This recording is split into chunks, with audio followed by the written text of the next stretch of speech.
Hey YouTube, welcome to my review of the D-SRS O'Neill helmet. So I had 4 years of wearing the Sierra helmet, and I thought I'd stick to the same brand. So I bought their new helmet. What's interesting to note is they're both massive on your head.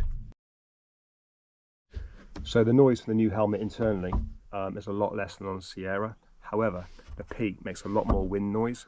I would say, however, the peak design doesn't catch the wind as much as the Sierra. You're not doing that when the wind catches you. The nose piece on the Sierra is a lot more further out, so obviously it's going to be a little bit harder to scratch your nose. It's just a point for somebody to note you get itchy noses when you're out there. There's a few vents on this which you can open and shut. I actually prefer the vents on the older helmet.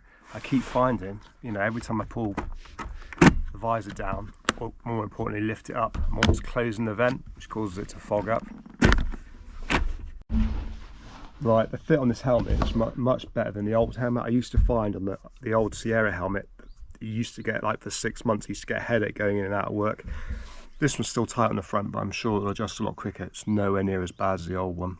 So on the mountain bike helmets, you get given a GoPro mount, and this used to fit on my Sierra beautifully because there used to be a screw and you used to be able to attach it like this.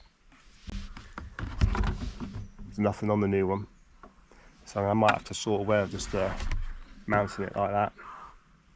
The visor has a lot better positioning. I do find, however, though, it's really hard to open, and that pulls your neck back.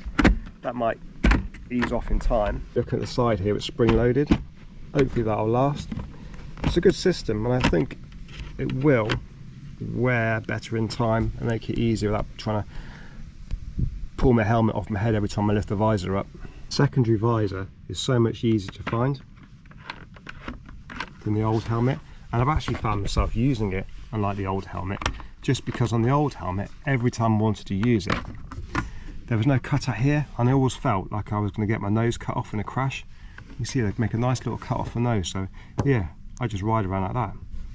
As you can see, it looks turbo cool.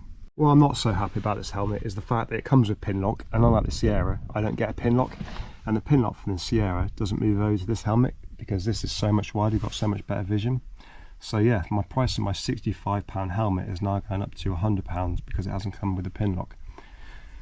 Which is a little bit annoying because it does steam up and it is winter in the UK.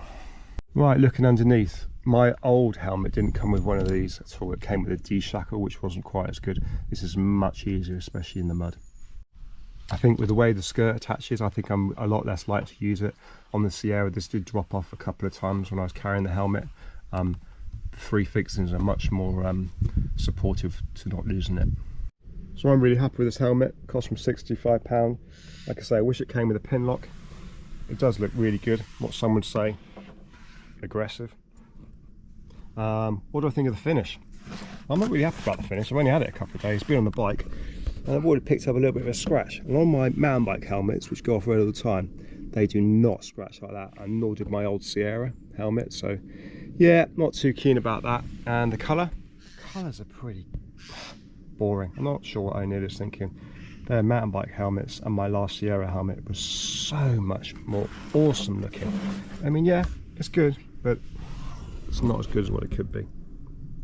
So YouTube, I hope you found that review helpful. Catch you later.